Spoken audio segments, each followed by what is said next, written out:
E-waste. What comes to your mind when you hear e-waste?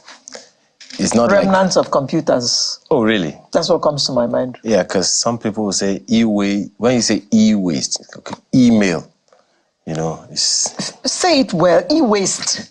E-waste, yes. Yeah, no, but then there's email. You don't touch it. Electronic so waste. It's electronic waste. So it is not visible. You know. So what is it then? Exactly. E-waste. Or not. Let's have conversations around this morning.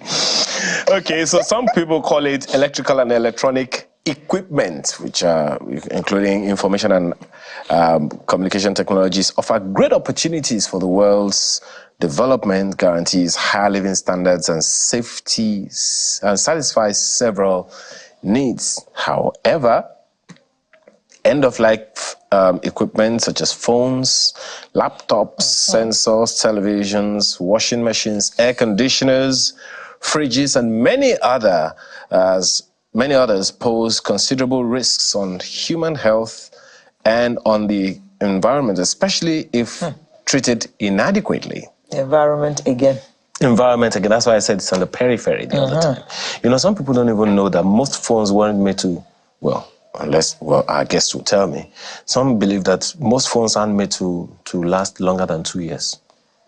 Well, that the end of life is... The way that a particular phone maker, that the name starts with A, is churning them out. Because once they churn a new one out, they'll make sure that there's some apps you cannot put on the old one, so you have to go and buy a new one. So do you blame those who believe that? So let's have the conversation this morning with Omo Alokwe, who is CEO of StreetWise. Thank you so much for joining us this morning. As well as Ibukofalu, Executive Secretary, EWaste Producers Responsibility Organization of Nigeria. Thank you. Thank you for joining us. Well, I don't want to start that combustible conversation about the duration, the lifespan of a phone. Do I?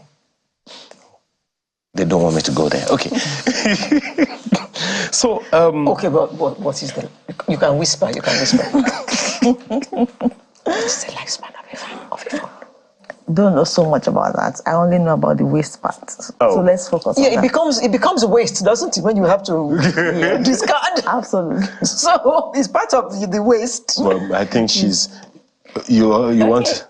Okay, so for e-waste, it's when it reaches the end life, and there are times for the phone, you can still go refurbish it, but once it reaches its end life, you can call it a waste. Like 1 year, 2 years down the line? Okay, I can't give a number to that. Okay, but just to be clear, so what are e-waste's local generation patterns? Well, in Nigeria, we like to, kind of repair, refurbish most of the waste that are really discarded.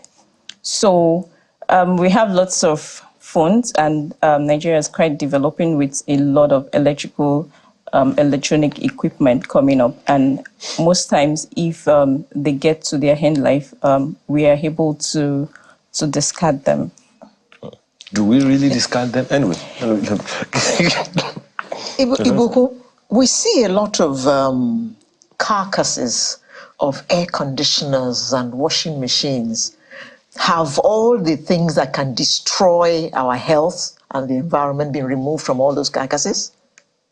No, not all the time. A lot of times, things that can destroy the health and environment are in them.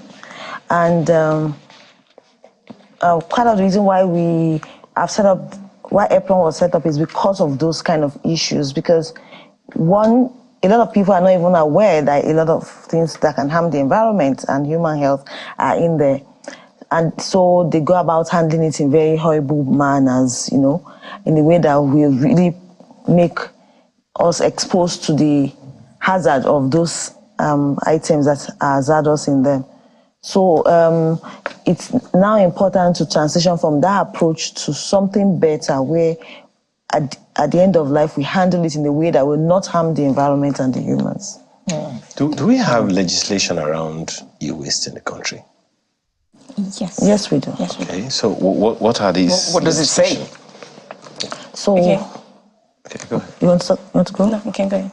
So basically, it talks about, it's a regulation around the electrical and electronic equipment as a whole, not just at the end of life when it's e-waste. For the entire life cycle, it was developed in 2011, but it was revised recently, and the revised regulation came up in December 2022. So basically, it puts the responsibility to manage e-waste at its end of life on the producers. That's the Extended Producer Responsibility Program. I'm sure you've heard it so many times. And that's why an organization like EPRON was set up by producers to make sure that they go about managing the end of life electrical and electronic equipment.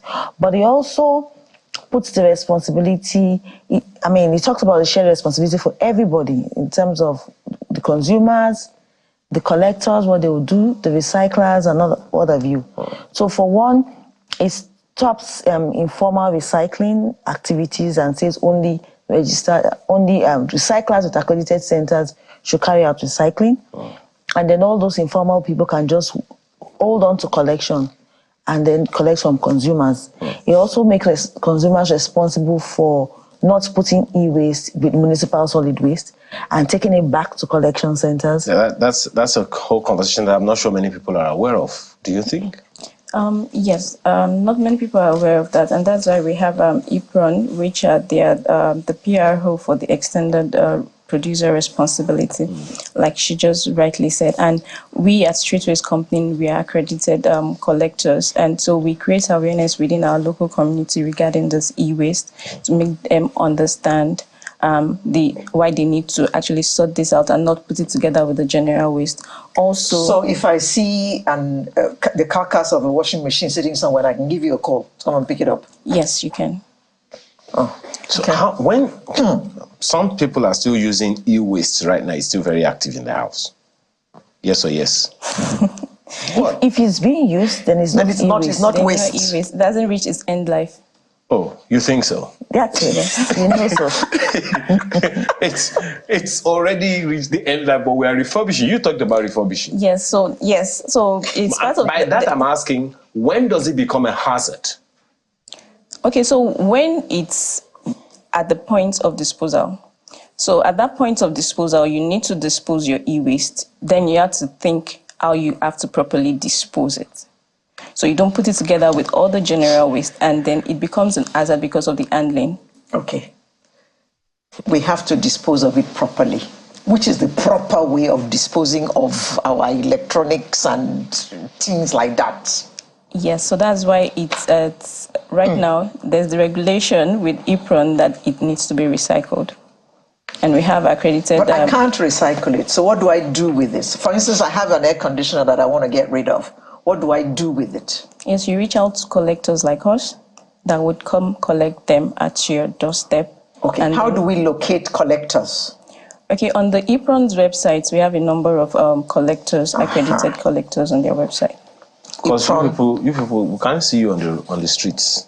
Your name is Streets. What did you call it? StreetWise. StreetWise. So you are not on the streets. We are in your community. Oh, okay. So, madam, you've talked about collectors as critical actors in the EEE value chain. What are the other critical actors? We've also talked about the recyclers. Okay. And also the consumer. The consumer is very key, because if the consumer is not aware of all these issues we are discussing about and also taking it back to the collection centers, then all of this is not going to work. So the consumer is very important. The regulators are also very important, because if they do not try to enforce the provisions that they've made, then it's not going to work. So basically everybody is involved if you look at it, because you are either a consumer or you're a collector. And when you look at it, we are all consumers. Even kids have toys that's, become electronic waste. Electronic toys, yeah. Yes. Even there's no matter how old you are, even if you're 90, you have a mobile phone, you have like a BP monitor, you have different things that are generally going to become electronic waste. So it's a regulation that affects everybody. Do batteries fall in this category? Because we're always told dispose properly or something. Don't just throw it in your trash can. Yeah. They are included. They are included. Okay, so these things are collected. Some of them are refurbished. Some of them are cannibalized. Now, the refurbished cell phone, for instance, is cheaper than a new phone. Why are you laughing, for God's sake? No, something else, for she was looking at me. Where can one access these refurbished electronics or e-waste when they have stopped being e-waste and they are now useful again because they've been refurbished? Where can we access them? So some recyclers, because they do the refurbishing, they have access to all of this, and we're all very familiar with our almighty computer village in Lagos, where they sell a lot of refurbished items as well for different things in the value chain. Some repairers also, if you go to areas where you have repairers of fridges, they know how to make it new and fresh, and and then they give it a list of that, which is actually very good, because when we are talking about the circular economy, it comes higher on the hierarchy of what we need to do in terms of reduce, reuse, repair, refurbish. So refurbishment is very good. It gives it a longer life, and then while doing that, you're reducing energy needs for making new products from extracting materials, and a lot of material conservation is going into that aspect as well. More importantly, you're reducing climate change, which is something you just finished talking about. Exactly. Because that's associated with a lot of... Okay, there is this thing that I don't know of any other state, but I reside in Lagos, have begun to do in some communities, and that is to literally give you 2 separate kinds of dustbins that you must use. One is for plastic, food waste, general waste. The other is for recyclable. Tell us about it. Why are you laughing? Because people just have those dustbins. It's so fancy to have 2 dustbins in front of your house. Okay, so that's the LOMA is making it mandatory for households to encourage households to start to sort their waste. So from there, they get to have the understanding that, some items can be recycled, and that's why you have the recyclable bins and the other ones for the general waste. So it's more of a way of creating awareness. It begins from there. So once they have the 2 bins, they understand that their waste needs to be sorted right from the source. Okay, educate us some more. What kind of things should go in the recyclable bin? Okay, so items like plastic. I'm talking about the PET bottle for the beverage drink, the bottled water, items paper. Yes, paper, items like beverage cans, like the can mold, items like corrugated carton for the packaging. Yes. And yes, thereabouts, you can have that. However, for the e-waste, it's advisable not to mix it with those type of items. Why? Because it is hazardous. It's quite different. So for the e-waste, it's better if the check for collectors on the EPRON website and give us a call to pick it up. Because the collectors are more informed on how to handle those kind of waste. Does it cost me anything if I call you to pick it up? Cost you as in to pay to pick it up? Yes. No. So you just come and you pick it up and you go, business over? Yes. Okay. So if I have, I'm suspecting this is your smile. Alexis. So, excuse me, so if I have an air conditioner or what's that thing, a washing machine that is outdated, I can just call you, I put it outside my house, you just carry and you go. You don't have to see me. Okay, we advise not to put it outside of the house because, because of rain and all that. So once you give us a call, we schedule a time for pickup with you. So it's at the point of pickup, you then give it to us. Okay. Now, I asked this question the other time, but I think we need to say it better. At what point, because you talked about end of life, but I'm not particularly comfortable, satisfied. At what point does e-waste become hazardous? I ask that question because some people would have a dead phone in their house forever. And then at some point they say, you know what, I'm just going to throw it in the dustbin. And that's it. But it's been in the house for a while. Now, you say once it gets to end of life, it is hazardous to health. At what point does it become hazardous? I know when it becomes an e-waste. Is it so much of a hazard that if I don't dispose of it properly, my life is at risk or the life of my family is in jeopardy? Okay, so there are two things. E-waste, I mean, like the products, all these things are harmless if you let it be without tampering with it. Such like opening it up? Yeah. Okay. But another thing is also, some of them contain batteries. And so if you keep it there, well, ordered forever, it could start degenerating on its own, because we all know how batteries can react after some time, depending on where you keep them. So the best thing is just give it to somebody that knows how to manage it immediately. It's of no use to you at that point. And, you know, the collectors are well trained. We've done this manual that we're even going to use to start training them again from next week, Tuesday.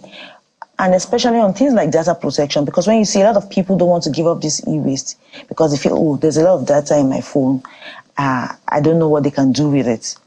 But these people are well trained. They understand all the data protection issues associated with this, and they are willing to take up responsibility that, okay, if you can put these things in our hands and we'll pass it on to the former recycler.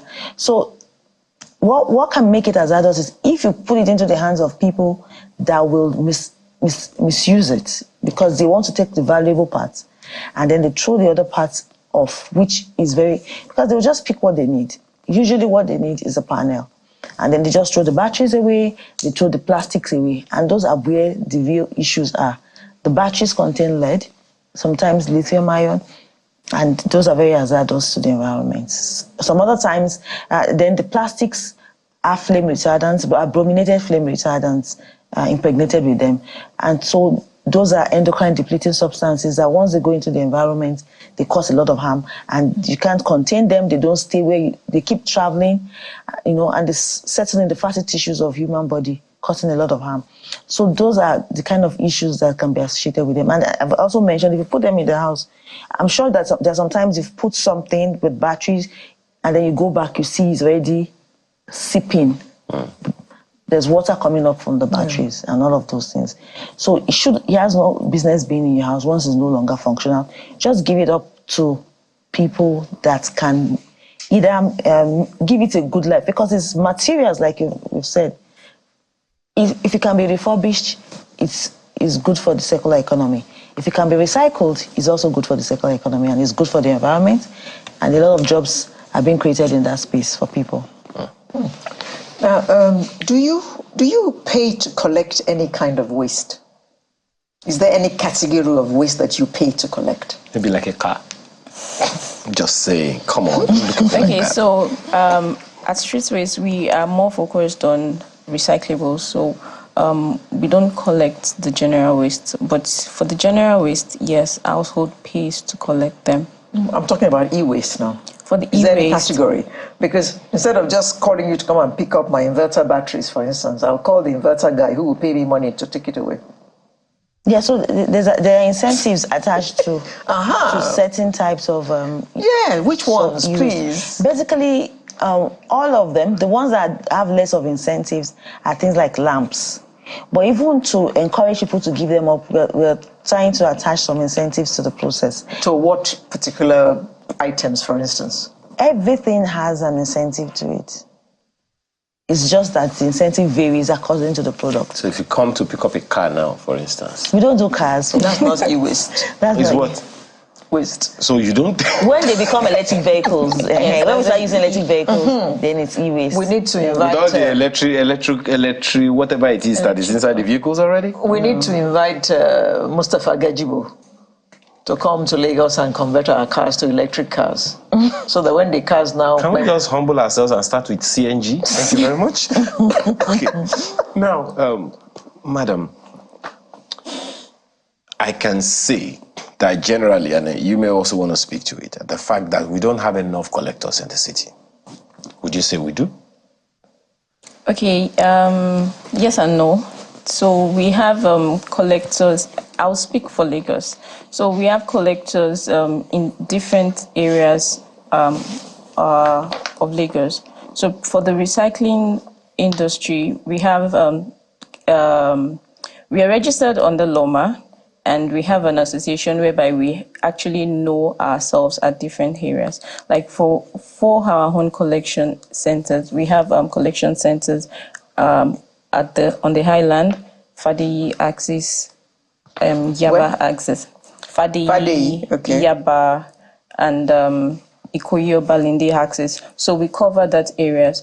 So there are other collectors too that are located in particular areas where they are able to cover as well. So I think it's been getting the right information about those collectors and where they are and how to reach out to them. I think that's the main challenge. Can you give us your website so that please. anybody who is interested can go there and get the list of collectors in case they have anything that they want, any e-waste that they want to dispose of? Yeah. So www.epron.org.ng. EPRON.org.ng. Okay. So I asked her a question and she's trying to be nice about it. Okay, yes, I mean, that's your website, right? Yeah, it is. Good. You are shocked. Yes, we like that kind of shock. Do you think we have enough? It's a city of about minimum, okay, that's the list of collectors all over the place. Yeah. So I was asking the question whether you think we have enough collectors, because it's only when you come here that some people are, oh, these people exist indeed. You understand? Do you think we have enough? It's a city of 20 to 22 million people. Okay, so you're very correct that we do not have enough. And very recently, we advertised to get more collectors. We're hoping that we can have at least one collector in each of the LCDs in the state. Right now, we have about 30 to 34 collectors. And then we recently... Statewide? Yes, Lagos State. We are rolling another 8. And we're working across the 6 geopolitical zones. Now we're working with, we're trying to work with Kano State, Adamawa State, Rivers State, Abia State, Abuja, and Over the place. Some different places, yeah. So with Adamawa State, we've made a lot of progress. We've gone to inspect the collection facilities. We've got about 40-something applications in the state. We've gone to inspect. We're already set to select some that we're going to use to start from in all those states. And then we've also advertised for Abuja as well. And then, we've started getting applications for that. So we know that the collection centers are not enough. And we're doing a lot to spread that out. But, people also need to have this information about the value of this and knowing that this is something that they can apply for. This is a business opportunity. And we're also looking at ways to work with retail centers to... Okay. Yeah. So if anybody is watching now and is interested, what do they do? They should just reach out to us on info@epron.org.ng. Okay. info@epron.org.ng. Your website is fine. I can see. Thank you. Now, let me come back to you, madam. So, the name of your organization is StreetWise, right? Yes. I suspect you know where I'm going. No. Do you collect wastes on the streets? So we are closer to you. We are within your community. So we run community recycling centers. Right now we have like 3. So we ensure to be closer to the community because that's where most of the waste is being generated. And that is where the name came from, because we want to be closer to the community as much as possible. The reason I asked that question is because going on the road sometimes, you definitely see e-wastes all over the place. Computer hardware, keyboards, mouses. Mice. Living or dead phones. old irons, those ones that were made in 1970, and the rest of them. So that's why I asked that question. Okay, so regarding that, we work with informal sectors that actually go around, pick all these things around the street. Yes, we work with them. I see young men going around picking up plastics. So they deliver them to you? Yes, they do, and they get incentives for it. Including the ones that just go to the walls of people and pull their... Okay, have you seen the video? Pull what? They pull the light bulbs from people's fences and put them in the bag. Okay, so we have... how would I call them? We have there is an association for informal waste pickers, and those are the people we actually work with because they are trained, they are informed on what to do, and there are some that are not a part of that association. So we ensure to work with those people so that because they are well informed and trained regarding what to do.